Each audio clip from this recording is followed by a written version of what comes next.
G'day, g'day, g'day. It's Mathematical KM here, remembering their initials, not a title. Keith Malumbi. This is round 7 of the Tuggeranong Club Championship. I think it's an 11 round tournament. And young opponents, a very nice young man, nearly the same rating. And he'll be making a video about this game as well, which I'm looking forward to watching, seeing what he was thinking. He's watched some of mine, he'll see what I was thinking. There you go, so that's a turn up for the books. I think this one's going to have Hippo reaching for a bag of hope chess, having its hand slapped. It wasn't a lack of respect, it was just the eyes lit up, a couple of little things. Anyway, we'll see how it goes and you'll see what I'm talking about. An English opening, not something I'm that used to seeing actually, to be quite honest, even though it was what I was playing before the year of the Hippo started, the old Iron English. Okay, so he goes English opening. It's looking like the Iron English over there actually, if I think about it. And it was interesting to see that this is called the Agincourt defence, which is a nice, cool King Arthur sort of a name. So nice that my Hippo is Agincourt. Very nice. So he's gone away from the Botvinnik grip and the fianchetto of the Iron English, that course that I know about here. But just trying to think, there were some getting a knight in there, some ideas in not the chess giant, in Ginger GM's Iron English course. This is all popping into my brain now after the game, but for now I was focusing on getting the old hippopotamus set up, and that's definitely not a Botvinnik grip because he's gone like that. It's looking more like it's going to be a hippo versus... I was thinking it was looking more like it was going to be a hippo versus a 3-pawn queenside centre, but he's come jumping forward. It's interesting that just letting him take there and playing g6 of all things is the top move. Knight f6, threatening that one. And a6. Interesting. What I've done is a more hippo-y move of locking it up in the middle. He fianchettos the same fianchetto that goes with the English opening course that I've learned. I get a knight in the middle. He starts coming with the pawns on the queen side. Get my other fianchetto. Now he's taken 2 tempo to get that e-pawn all the way down. So it's almost like he'd gone the 2-pawn centre and then forward and brought the c-pawn, and now it's like a 4-pawn centre but not symmetrical. So it's kind of interesting with what's going on over there. And again, computer wants a5 to challenge that, having that there. I guess if he takes, I get a rook out very early. Be nice. Bit more experience, and it's leaping away from my setup, so I'm not against that. It's just something I need to look into and learn a bit better. He fianchettos, I fianchetto. He develops his knight, so they're looking after each other there. I get my last knight into the middle. He castles. See the old Agincourt defence. Now it's at this point in time, still wants a5 to challenge that pawn, so that's an idea to bear in mind. Castling actually looks good. I probably should have castled. As you can see, it's a better move. Then I played the third best move, f5, which is when you've got a pawn chain like this, the old chess giant's got is you never ever want to move that c pawn, and you want to move the f pawn like crazy. And for whatever reason, I didn't want to, woulda, coulda, shoulda, didn't, castle to get a rook behind helping that f pawn go. I had a vague idea of pawn storming on the king side and castling queen side, something which I never actually find the time to do. So it's a learning curve. This is definitely, that's the pawn we want to attack. We want to do it with f5, but before f5 it's even better to castle and get that rook behind it. But just straight up, it is the third best move. And without a5 is a little bit of a, that's something I didn't really know about. It's an idea, a new idea that I wasn't going to pick up on in today's game, but maybe next time. So I played f5. And that's, what did the computer think? But that's quite a challenging move, f4.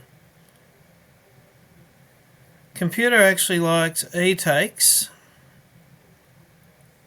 and then expects me to come in with the knight, the top line for him. Bishop to d2 is just ignore what's going on there and get a bishop on that diagonal to help support it. And a4, the computer wants us both to go crazy with pawns over here. But, and I think it's quite an interesting move, and he was on point 7, and now it's 0.69, so not a bad move at all, even if it wasn't in the top 3. So now we've got super tension in there. Castling's still good, getting another rook behind that pawn. Woulda, coulda, shoulda, didn't. Bishop to c8 is something that I do play, getting it off that granite and onto this diagonal. I do make use of this plan, maybe not right now, but soon. And bishop a6 is again getting off the granite, and obviously I don't do both of those plans. I'll go for the c8 plan. But before then, and this is a couple of times, maybe even 3 times in this video, you'll see that I go for almost, not quite a blunder, but what are the chances that I'll be allowed to place a knight there for that fork? Basically none. But the journey, which even interferes, and it becomes a bit of a problem with protecting my e-pawn with that knight in the way, I'm wasting a few tempo here. So this is a mistake to start that path, and it won't get all the way here. It's denied, and then he's kicked, and then he has to come back. And how many tempo is that? So that was not the plan. You can see castling, getting more behind the f-pawn, starting that, getting the bishop on the good diagonal. They were the plans. They're the incremental improvement.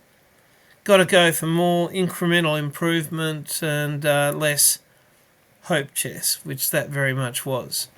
And the hope is hopeless chess, if you like what I did there. Look at the eval. That was not a smart move. Okay, he fianchettos, it can't be bad. Gets the bishop on an important diagonal and coming at where all the tension is. And again, it's not the type of plan to use against a competitive chess player. What are the chances that that's going to be left available to me? And the eval's jumped up to +2 to white because the computer knows he is not going to let that fork happen. Simply developing the queen to a more aggressive square, that plan's gone. Now you might remember this was the thing to do before my knight started wandering away. Played. Okay, now where's my knight going to go? It's only really got the one choice. It's got to come back. Look at the eval, up to 2.4 to white. Sometime around this point, I think the table next to us had finished their game and we haven't even spilt blood. And yet, I've enacted a hopeless knight ride. 3 moves there, which has given a stronger position to white. So, yeah, very much a lesson there. But I do drag it back, so we'll watch how that happens. That halved it already. Let's have a quick look at what white should have done. But that is very much a standard move with these 2 pawns forward when you've castled, to have the king and the bishop both protecting the H pawn, especially as he can maybe see that the bishop's there. The queen can get there as well.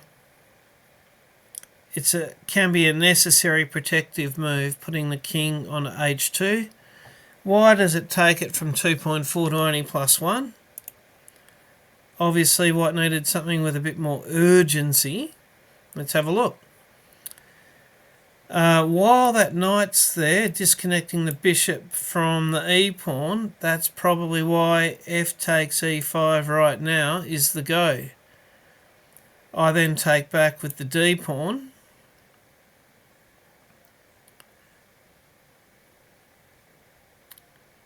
And then he takes the other one here. He just explodes it while I'm not quite ready. And part of it in some of these lines when I was looking a little earlier is maybe even getting that bishop here, but it would have been a lot better. The F times or the E times, or even, and this is nowhere near as good, it's dropped to 1.6, is knight to B5, which is jumping that knight in to a pretty good outpost until, it's an outpost until it makes me take that move, and I'm a little bit discombobulated.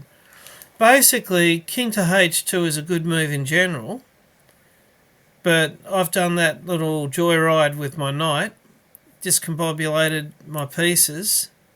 Now is the time, and this is a lesson for Gorish. He could have punished me quite severely at this move.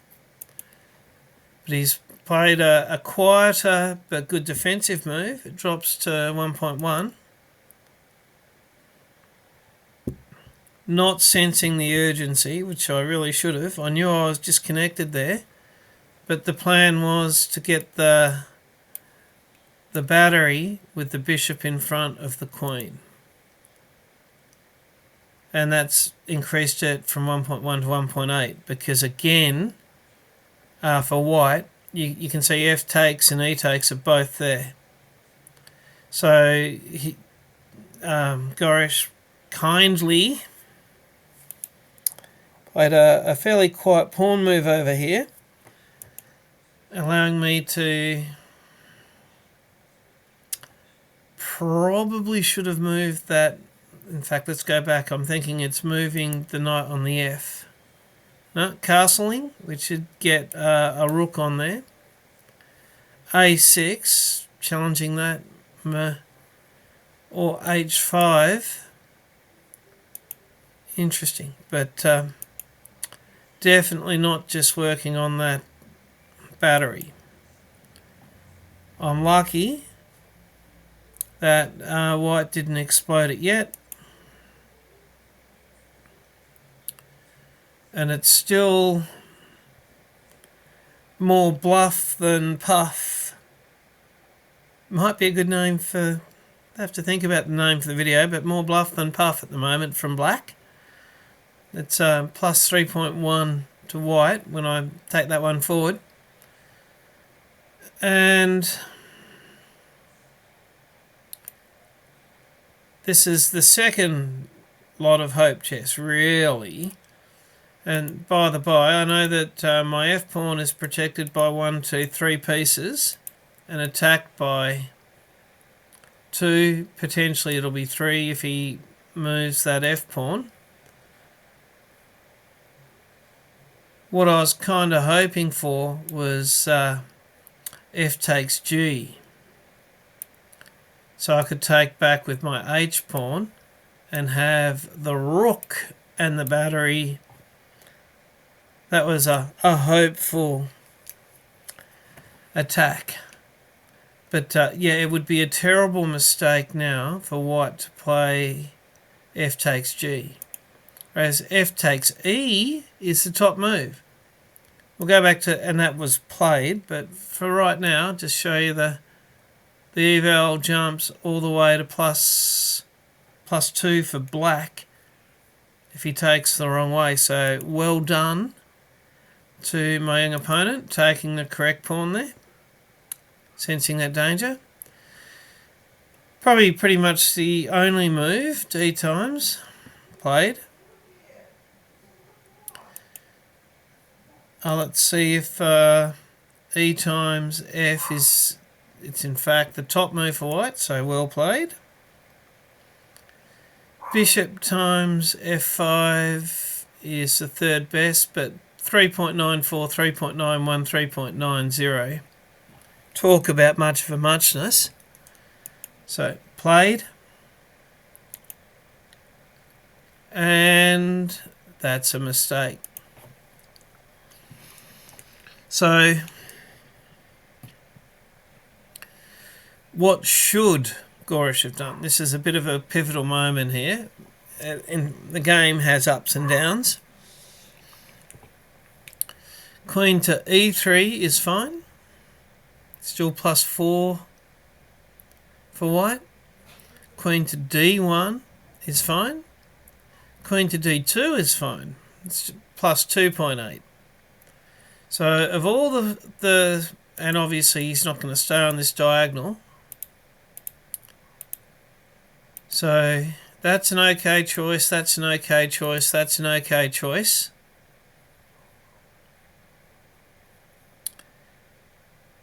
He has moved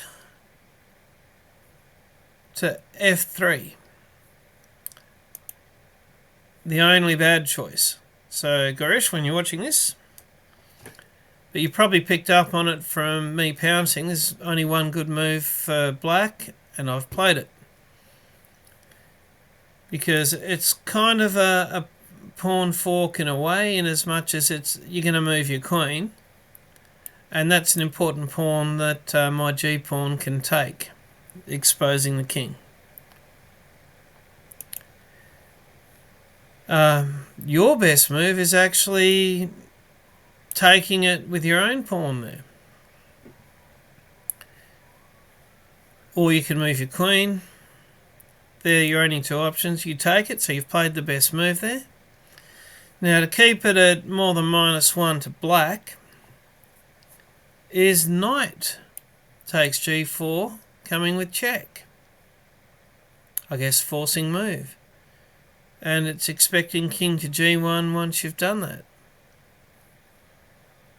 And this is where I've let it slip by going with bishop first.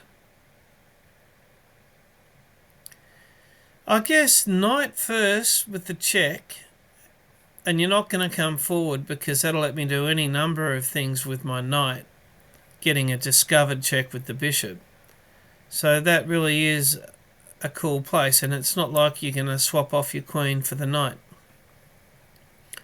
lesson to me. I could have kept the momentum which had swung back to me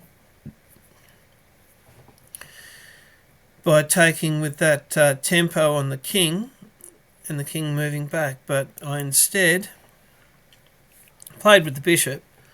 It does sort of give tempo on attacking the queen, but it's not as good as the knight move. Better take a look at why that's bad. You would have been far better off with queen to d3.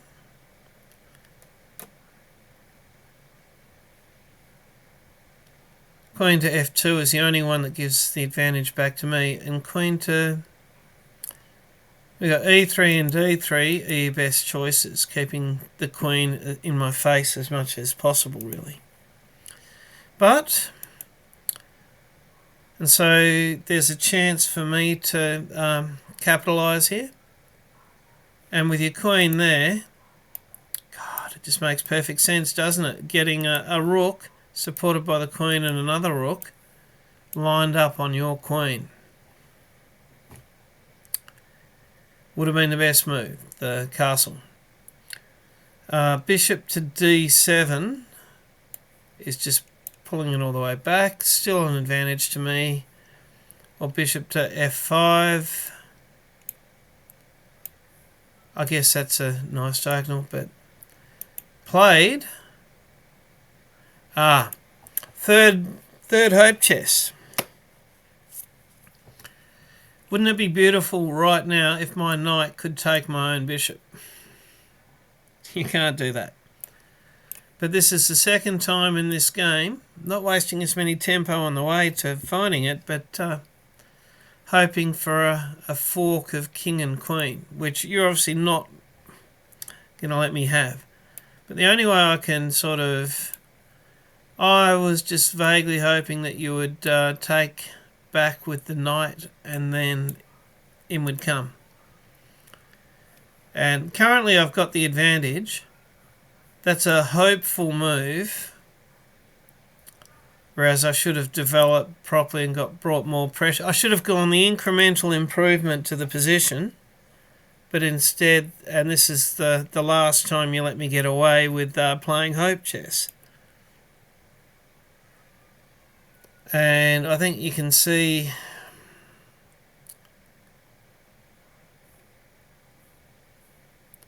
it's not even in the top three. In the third best is -3. How bad is it if you had played knight takes? It's going to be ridiculous. +4 to me. But we're not, or you're not so silly. Take with the queen, and we swing from edge to black to +3.3 to white in this wildly up and down game. Come in with, was that, let's have a look at, the check was the third best without too much in it. No, second best as it thinks harder.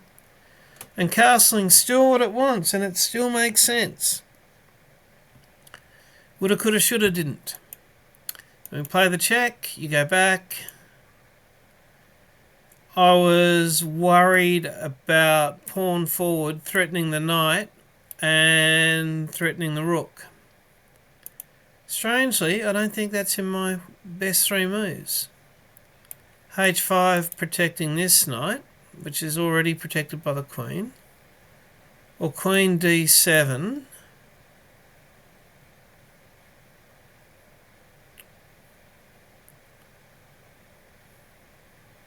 That d6 move, I would have thought it's your next move on both of these.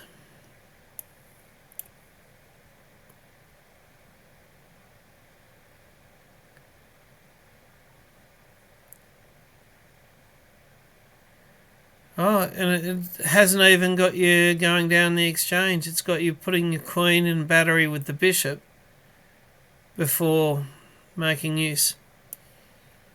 There you go. Anyway, so let's move along. I've stepped away out of that plan. But you make a battery with your queen and your rook. a battery that I can, for now, fight against. My rook is protected by king and bishop. You move away.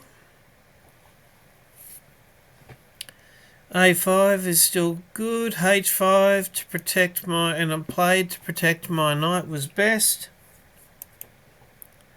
You bring your knight in. King D7, starting to run and get some more protection is best, but we're still at +4. I bring that knight back. You take, I take, check. And I'd sort of seen that much, but I move to D7 and not D8. It was the last little bit of hope chess, really, is not foreseeing that and hoping for anything else to maybe pin the queen to the king with the rook, which is a consolation prize, actually occurs. Let's go through. Check. King forward. And not that it means much, but this was called as checkmate. I get to kick and scream for a little bit longer by playing that. Back.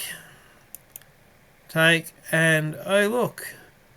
The rook there is protected by the bishop as well. It's not enough, but we do win the queen. Move back. Let's just quickly go through a number of checks. Bring the pawn forward. And there we have it. So that was an interesting game. Swings and roundabouts. There were times where I had the advantage. And on 2 or 3 times I could have gone for incremental improvement, but instead went for hopeful chess. But when you're playing quite a switched on opponent who's not going to fall for those little far too simple tactics, then you'd be far better off with the incremental improvement, which is the thing for next time. I think it's a lesson I've been meant to learn a few times in the past, but the eyes sometimes light up. So, and with that swinging game, with the complexity, that was always going to be a little bit that way. My great move, such as it is, was the pawn fork of the pawn and the queen. Let's go back to the highlights. No actual blunders. 1800 to 1500. The opening 83 to 80, so quite close, and then outplayed in the middle game. So, an excellent game, and I'll see you guys next time. I look forward to watching Gurish's video of the same game. Bye.